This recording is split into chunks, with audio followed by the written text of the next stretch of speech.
High, welcome to my mini vlog. So आज आम्ही बहिणींनी ठरवलं होतं की टाईम स्पेंड करायचा आणि मग ते पोरांचा बड्डे पण येतो आहे माझ्या भाच्या आणि भाचीचा, तर मग त्यांच्यासाठी पण काहीतरी घेऊया म्हणून असं ठरवलं होतं. आणि माझा लाडका भाचा पण येणार होता.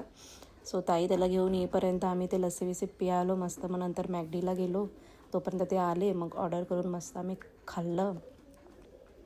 आणि मी नवीन बर्गर ट्राय केला होता, चिकन यम्मी बर्गर, आणि मस्तच आहे तो. आम्हाला तर मॅकडी लागतोच, कुठे ना कुठे गेलो तर आम्हाला खायला जाम आवडतं. आणि ते खाता खाता बघा काय झालं की दीदी ताईचं टी शर्ट घालून आलेली, तर टी शर्टवरून तुम्ही पण असे बहिणी भांडतात काय सांगा. ही शोधून शोधून ताई कंटाळलेली टी शर्ट, आणि ते टी शर्ट हिच्या घरी होतं. तर त्याच्यावर फ्राईज पडलेली खाताना, तर हिला समजलं की हिने टी शर्ट घातला आहे. तो लागले दोघी एकमेकींना शिव्या घालायला. तुमच्या पण घरी असं होतं का नक्की सांगा मला. बहिणींमध्ये भांडण आमचे तर खूपच होतं. आमचं कोणाचं पटतच नाही. खाता खाता नंतर मयूर बोलतो कॅमेराच्या पाठीशी, या बघा माझी कशी ठुसते आहे. तर त्याच्यानंतर मग आम्ही गेलो शॉपिंग करायला मॅक्समध्ये. तर मॅक्समध्ये मयूसाठी आम्ही कपडे बघत होतो, भाच्यासाठी माझ्या.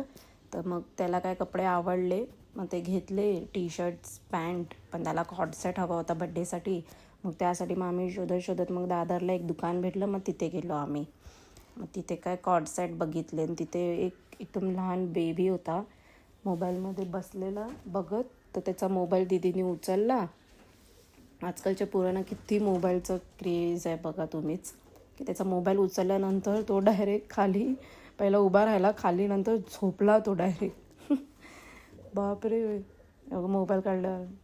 किती क्रेज आहे बघा त्याला मोबाईलचा. उभा राहिला पहिला, किती भारी ॲक्टिंग केली त्याने मोबाईलसाठी. त्यानंतर मग इथे मस्त क्यूटशी अशी डॉल होती, सेम लॅरीसारखी. सेम लॅरीसारखी डॉल होती. ती नाही आलेली ना आमच्यासोबत. त्यानंतर मग आम्ही घरी आल्यावर ठरवलं की धाब्यावर जायचं, आणि असं काय आम्ही ऑर्डर केलं मलाई कबाब, पापड, बटर चिकन आणि रोटी. माझा मिनी ब्लॉग तुम्हाला आवडला असेल तर एक लाईक, शेअर, कमेंट नक्की करा, आणि सबस्क्राईब करायला विसरू नका. बाय. आणि माझा मोबाईल पण स्विच ऑफ झाला, त्यानंतर मला काय टेक घ्यायला भेटलेच नाही.